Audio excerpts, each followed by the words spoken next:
Welcome to The Rock. We hope what you watch today inspires you. And we'd love to hear your questions and comments via Twitter at The Rock of York. You can also find us on Facebook or contact us through the website at www.rockofyork.co.uk. In the meantime, let's crack on. All right, so I want to try and set a little shape to our thinking and direction for this year, for the changes that we will institute and for the things that we will accomplish. I want to be careful, and I guess this is a statement of prayer. Careful that we don't lose the words that are important in words that are not. So that's my desire tonight. Also, we're springing off. 2 years ago, we were pushing heavily the fact that we are LAFD, loved, accepted, forgiven, done. Then last year we bounced off with this other one which we called LAFD squared, because when you multiply the fact against itself that you're loved, accepted, forgiven, done, there's only one outcome you can have, which is to love, to accept, to forgive, and to do. And I'm grateful for every expression that has happened of that, particularly outside of the house and beyond the house. And thank you for everybody who has participated in that, which has shown that your main focus is not bums on seats, which sometimes I wish it was a little more, but has been the serving of our community and the blessing of people's lives, for which, again, I'm extremely grateful. And so to this year, I want to propose to you something that's been strong on my heart, that 2016 is a year of hope. Also want to say, for there are those who can't be with us tonight, obviously it's still busy holiday time and around, send us a tweet, drop us a text, let us know that you were listening tonight, and if you weren't, then I want you to listen, so I'll be getting on your back so that we can just pursue where it is that we are and where we are going. So, there is a danger in determining. There is a danger in determining our attitude toward the future that we let our wounds speak louder than the wounds of Christ. Now, I think that's a pretty profound statement. It speaks very strongly to me because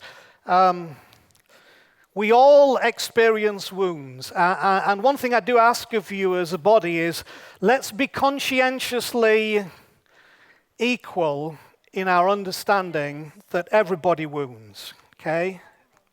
People wound, leaders wound. People's families wound, leaders' families wound. We all wound, okay?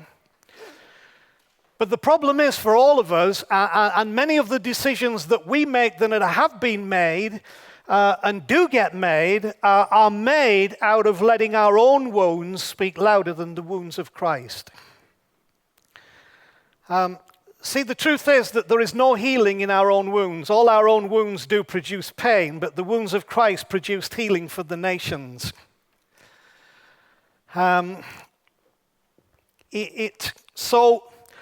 So in the context of that, I want to talk to you about a couple of things that I'm going to talk about further on in the story first, and then I'm going to flip back on this, okay? So this is part of the essence of where I am and what I believe, and part of that at least 9 times repeating. Okay?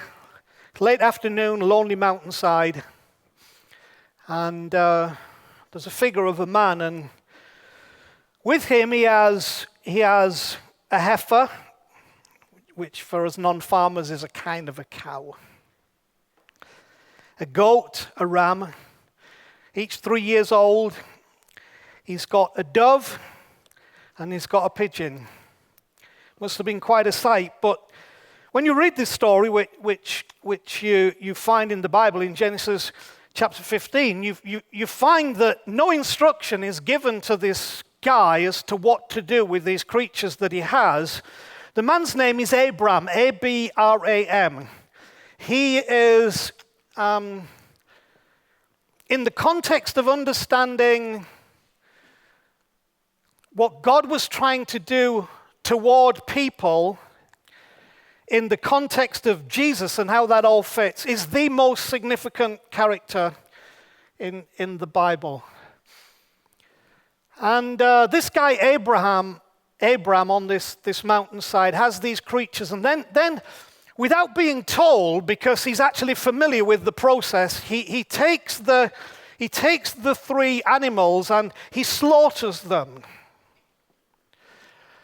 And not only does he slaughter them, but he actually divides them in two. So from head to tail, he cuts the animal in two. Those three animals, the heifer, the goat, and the ram. Bloody, yes. Barbaric in a sense, yeah. I would agree with you. Completely horrific. So much butchery, and yet somehow within it, laying aside the horror of all that, it carried with it to Abraham and his culture a sense of importance, because they were saying that a promise is a matter of life and death. And they knew it as a blood covenant, and Abraham knew what to do, so he took the blood, these bloody butchered carcasses, and he made a walkway. So he put half a heifer there and half a heifer there and half a ram there, half a ram there, half a goat there, half a goat there, a dead pigeon and a dead dove.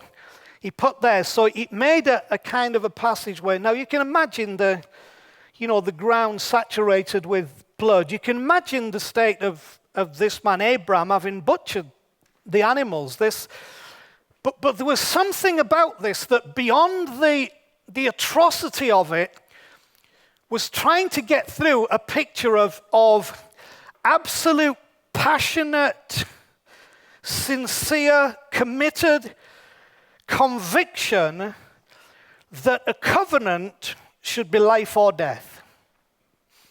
I sometimes wonder whether we hold our promises that we can make so easily with the same value. See, if we were promising something between us back then, there was no such a thing as us just saying, "Oh, I promise you."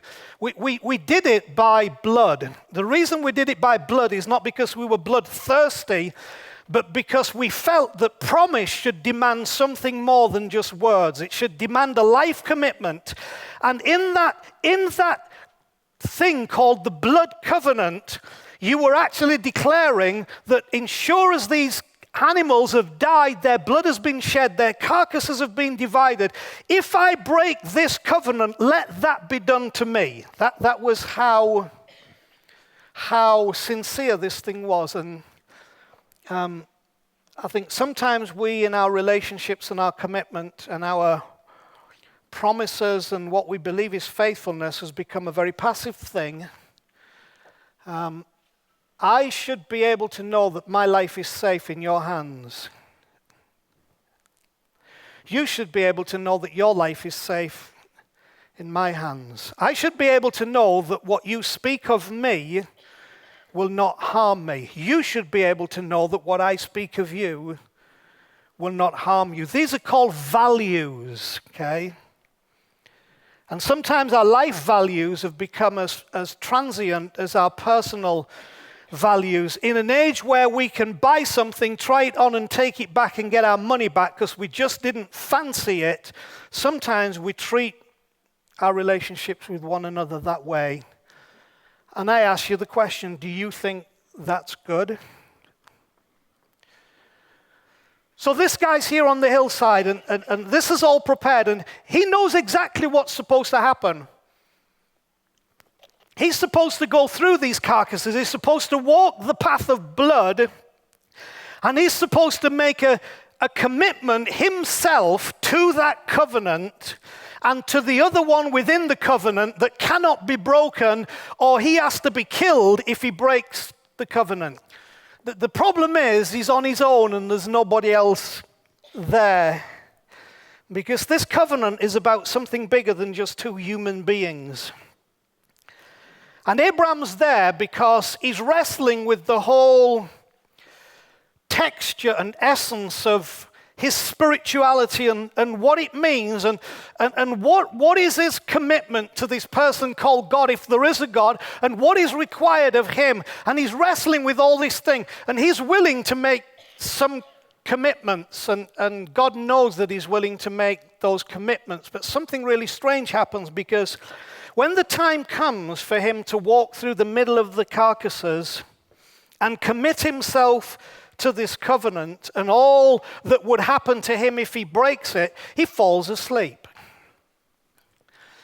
And while he's away dreaming about all kinds of stuff, about pretty interesting about the future and various things, the one who wanted to enter covenant with him, which was God himself, turns up in the form of a flame, of a brazier that's got fire in it. Now, again, whether you think this is symbolic or actual, I personally think it's actual, but if you think it's symbolic, whatever, the point is the same, okay? That this is saying something about the essence of who God is that I believe to many has been absolutely lost. Because this is not about who Abraham is, this is about who God is. It's not about Abraham's abilities and Abraham's commitments. It's about God's abilities and God's commitments. So he falls fast asleep while he's away in the land of Nod. This flaming thing goes through the middle of the bloody carcasses. And when Abraham finally wakes up, God speaks to him. And he talks about the covenant that I have made with you this day, which is an everlasting covenant. Or in other words, what God was saying, what has happened here right now will never end. It's not something that will go on for a week and then it changes. This is not going to change. So the elements of what I am making a covenant with you today, and a covenant is a commitment of promise, okay? It's a commitment of promise. God says it's going to last forever. And what's interesting really is because Abraham never went through the path of covenant, he never committed anything to the other party. So in essence, what happened is on that day, God made a covenant with himself towards Abraham. So Abraham was not a maker of the covenant, he was only a receiver of the covenant. Abraham didn't have to think up some promises. God made the promises on Abraham's behalf. Now, the problem was with the covenant that if you broke a covenant, you had to pay the penalty of death as a covenant breaker. That's what this was all about. So the fact that God never asked Abraham to make a covenant with him, but God made a covenant with himself about Abraham means that Abraham had never made a covenant with God. And therefore there's this powerful statement that has changed my life, that if you didn't make it, you can't break it. So it was impossible for Abraham to break the covenant that was made that day because he never made a covenant with God. God made a covenant with him. Now that has huge implications. And there are, whether real or symbolic, the account of this making of the covenant between God and Abraham, or God with himself towards Abraham, really reveals several things. Let me just give you three things it reveals. Number one, that God was not willing to subject the security of the covenant to the recipients of it. That was way too risky. To submit the security of the covenant to the recipients of it. The second thing was that it was made in such a way that Abraham couldn't break it. Okay? He couldn't, even if he tried, because he was never part of the making of the covenant. And the third thing, to show how God feels about Abraham, not how Abraham feels about God. Now let me take you forward a few years to an event that we call the crucifixion, and propose to you that God was doing the same thing in that moment that was happening with Abraham way back then as a picture with animals. And that the reason Jesus' body was broken as it was on the cross and why there was so much blood is because God was again trying to get through to you and me the nature of himself and the nature of his covenant with humanity. And I propose to you that this wonderful thing called the gift of salvation actually is a gift, because you never enter into covenant with God. He enters into covenant with himself about you, and you become a recipient of that covenant. You see, I believe the same about Christ as Abraham had to believe about the animals. If you didn't make it, you can't break it. I can't break the covenant that God has made towards me that bring his promises to me, because I never made the covenant in the first place. So when Jesus the man goes into the sleep of death, God in his fire passes through the body of Jesus. So there's this fascinating verse that says God was in Christ reconciling the world to himself. Same thing. The bloodied, butchered sacrifice of Jesus. So if you ever wondered why the butchery, why the savagery of the cross, why the blood, because the same thing was happening for you and me. God was making covenant with himself and saying, I've got to do it in a way that's so serious that you will understand that I will never break this covenant. I cannot deny myself what I have promised to myself, which is to this covenant of promise to come towards you. Abraham's life was radically changed from that day. It was so changed that a couple of chapters later, God says, I'm not going to call you Abram, A-B-R-A-M anymore. I'm going to call you Abraham. Now, if you understand anything about Hebrew, right, the sound ha, is what was formed the name Jehovah, right? The Jews would write it J-A-H if they're dead. Most of the time they're dead. Then use the phrase, but into the name Abram, God introduced himself right in the middle of Abraham. God in Abraham. So we have this amazing covenant that now shows how God feels about you and me, not about how we feel about God. And I have to say to you, I've got to re-emphasize this at the start of the new year, that the gospel and the work of Christ was never about how you feel about God. It was about it's not about how, help me. It's not to change how God feels about you. It's to change how you feel about God. Because God has made this covenant with us. Now, I want to take a step forward on the back of that, because that forms the basis of understanding the promise that God has made towards us about his presence, his person, his connection in the lives of humanity. Now, I get into trouble. I have always had a profound ability to do that. Because I have come to believe that this thing called the gospel reached much further than most people think that it reaches. Might as well put it on record and on tape. People call it universalism, which means you believe that everybody is saved regardless. Now, personally, I don't fully believe that, but I'm a heck of a lot closer to that than I am any other belief system. For this reason, if God made that covenant with Abraham in that way, then the covenant he made with us through Christ has got to be bigger, greater, better, more than. Okay? So, Abraham before this, because this sealed a destiny, this sealed a direction. This helped him to grasp what was to be the doorway to his own destiny, which is why I'm telling you that when you grasp this, you have grasped the doorway to the unfolding of your destiny. So, just a little bit before this, Abraham is living in a place called Ur of the Chaldees. It's a family environment in what was quite a developed city, actually, but it's his country, it's his people, it's his father's house, he's with his family.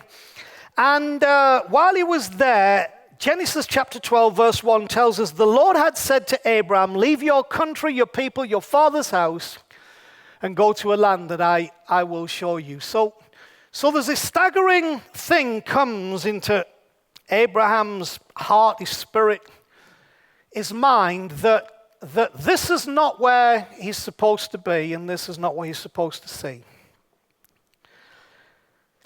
So he has this burning inside him. Now, there are 2 or 3 things I want to say about this. One is that all these things added value to his life. We must never doubt that. His country, his people, his father's house. They weren't throwaway things. They'd all added value to Abraham's life, but now he was being challenged about moving on. Now here's a statement about that. Leave something that has added value to your life behind for the wrong reason and you're a fool. Let me say that again. Leave something that has added value to your life behind for the wrong reason and you're a fool. Leave it behind because you're drawn by a promise and that's a different matter. So the question is, how many times do we move on, move out from something that's added value to our life, not because we're drawn by a promise, but because of something else? Because like many people in life, we leave the determination of our future in the hands of others, or we blame others for the place in which we find ourselves. Abraham struggled to separate himself from some things, and he finished up letting his father take him to another place called Haran, and with him went most of the family. Truth is, you may not be able to control your circumstances, but you don't have to let your circumstances control you. And for a little while, this guy Abraham didn't get that scenario, and so he was kind of just dragged along by the tide of circumstance. And so he finished up in this place called Haran, and then finally he again stirs himself to move on. But when he moves on, when he was told to leave his country, his people, his father's house, he kind of couldn't do that. So he took stuff with him, which we often always do. Took stuff with him that ultimately potentially was going to be a problem in the journey. And one of the things he took with him was his nephew. His nephew's name was Lot. And taking Lot with him, what happened was ultimately Abraham's family got bigger and his possessions got more, and Lot's family got bigger, his possessions got more. And then in chapter 13, it talks about there being quarreling between the 2 groups. Now, I want to remind you of something. Lot is only there because Abraham took him. He's only there because Abraham was following a word from God. Lot is the beneficiary of the promise and blessing on someone else's life. But there comes a point where Lot fails to appreciate that the blessing on his life and the success that he is having is connected to the one who took him there.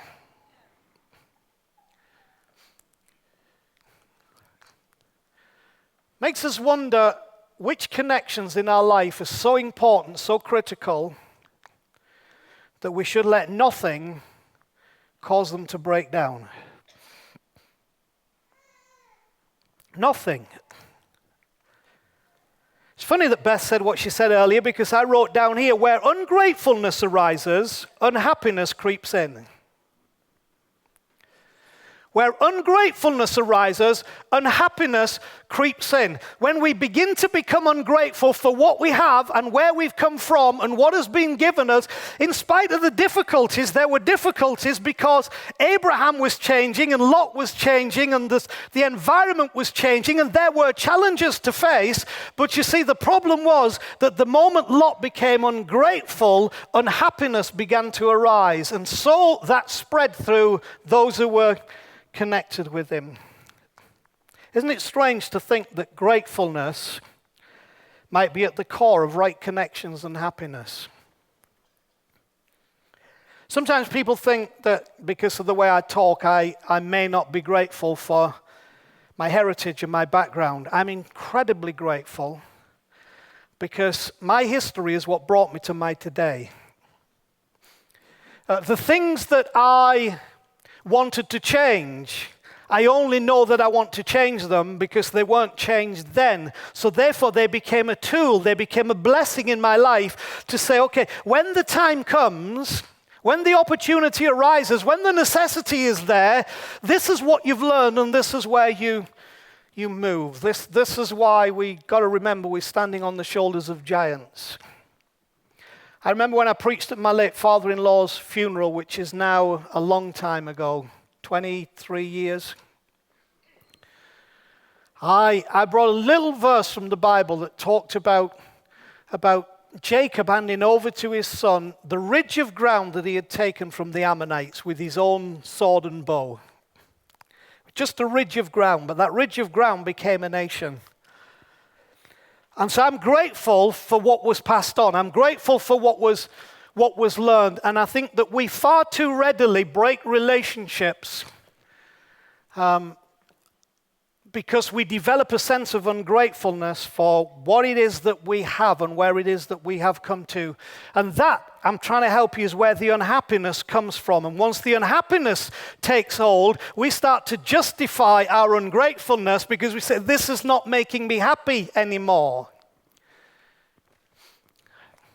Gratefulness is, as Beth said, is a wonderful, wonderful principle to keep your life and your heart together.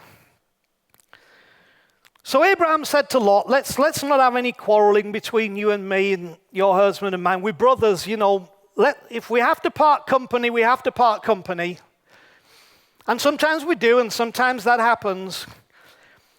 But Abraham did something wonderful because he said to his nephew Lot, he said, if you go to the left, I'll go to the right. If you go to the right, I'll go to the left. Or in other words, you choose what it is that you want to do, and I won't hassle you over it. I need you to know that's always been the spirit of this house. I have to say this as a leader, I have to say this as a pastor, that people make choices, and you need to know that people are allowed to make those choices and are not hassled over those choices. The problem with that is that when you take the passive position, others will take advantage of you and happily take from you what is yours. And I have witnessed that on every kind of level of life, including the citywide level, including organizationally, that when you take the passive position, others will take advantage of you and happily take from you what is yours. And that was Abraham's situation, because Lot just took what he thought was the best, what he wanted to take, chose what he wanted to choose. The sad thing is that in spite of all that Abraham had done for Lot, Lot had at no time considered how his choices might make Abraham feel. Consider in every choice how it might make those whom the choice affects feel. Okay, this can't be a one-way traffic. I'm helping you here with your life for a new year. How might this make others who are connected to me feel? Now, that doesn't always mean that our decision must change, but it means that how we make that decision and the steps we make towards that decision and the integrity that we have in that decision will be entirely different, so that we can part by agreement and not by tearing.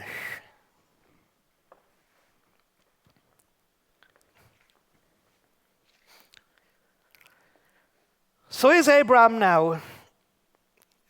He's been the one with the promise. He is trying to find his way through all this stuff. He's been through the unhappiness. And now he finds himself, having taken the stance that he has and the position that he has, which has been a passive position, looking out over a desert. Let's put it in other terms. Looking out over a reduced congregation. Looking out over a smaller ministry.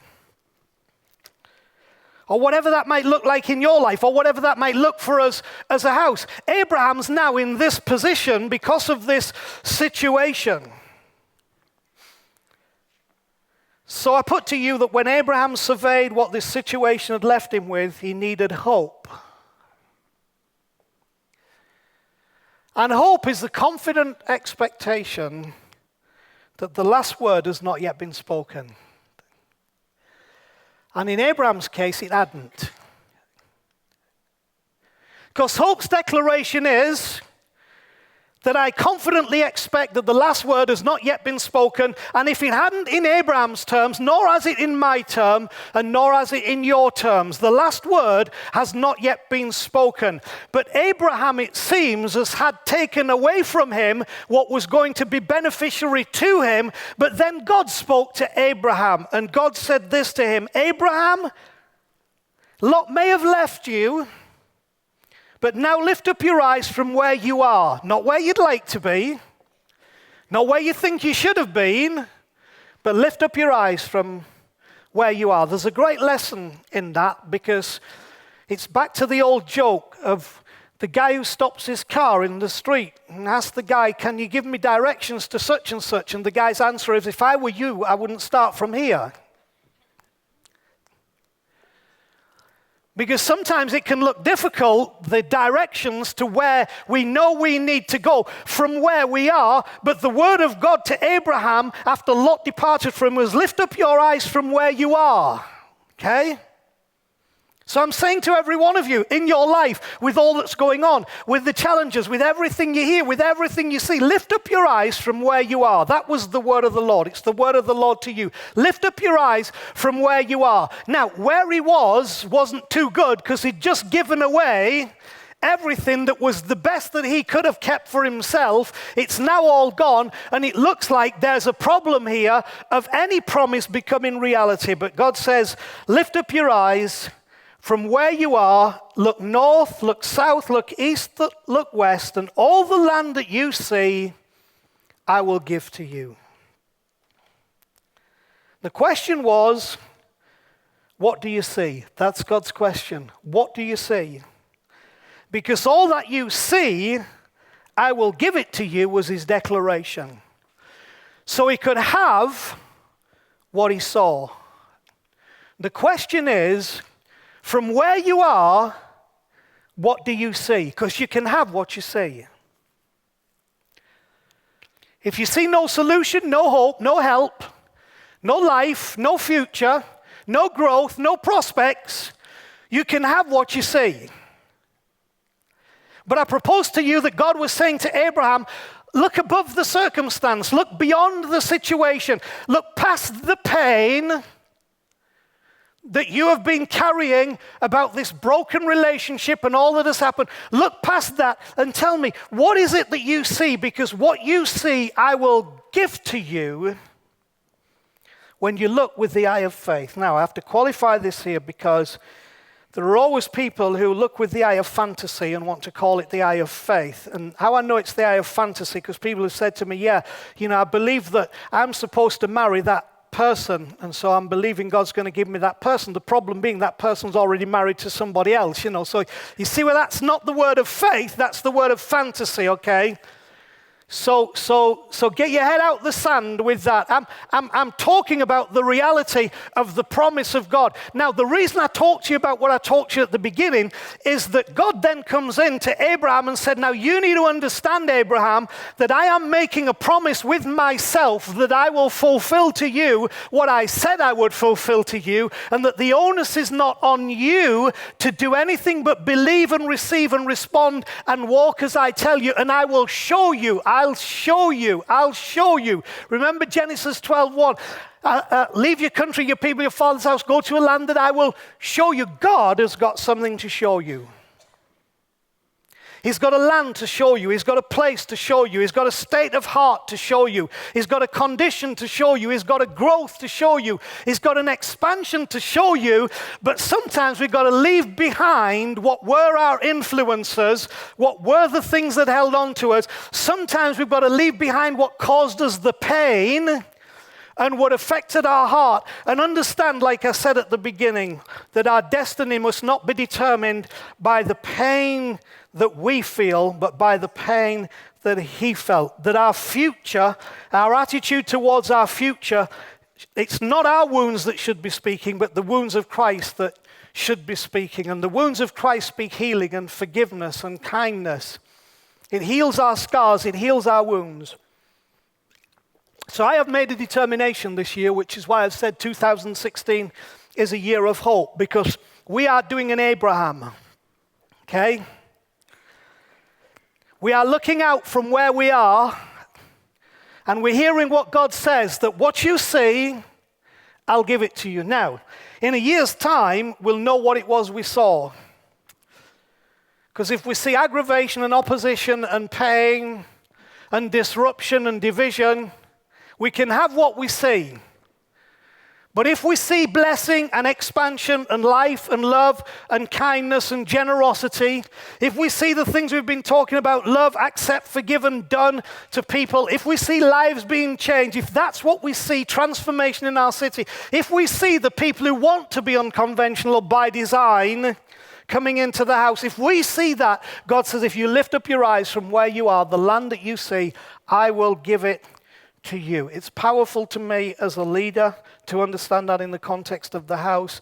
It all filters down by degree to the points of your life that if you will grab this, it works in the life, it works in the organization, it works in the family, it works in the friendship, it works in the group. It's the same principle, the same principle. So what do you see? First of all, you're not going to see much if you're like this.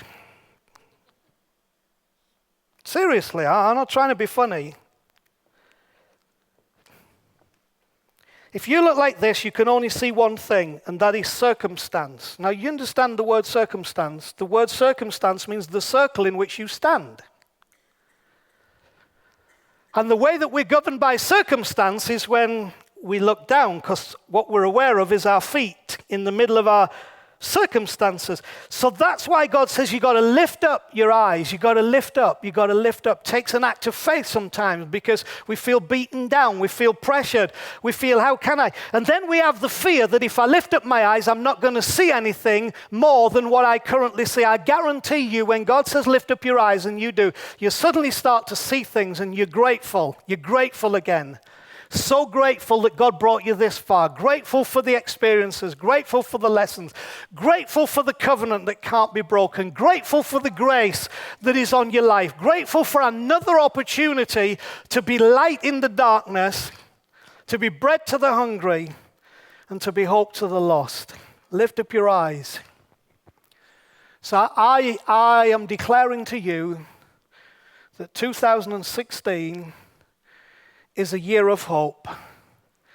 And it's a year of hope because we have a confident expectation that the last word has not yet been spoken. Father, bless everybody who's here tonight. Let us hear this word, receive it, walk in it, and see our world change around us because we are walking into a possession and an inheritance in Jesus' name. Amen. We're done. Thanks for watching. You can find out more about all The Rock is doing locally and internationally at www.rockofyork.co.uk. And why not support The Rock from wherever you are? Just hit the donate button now to help us help others.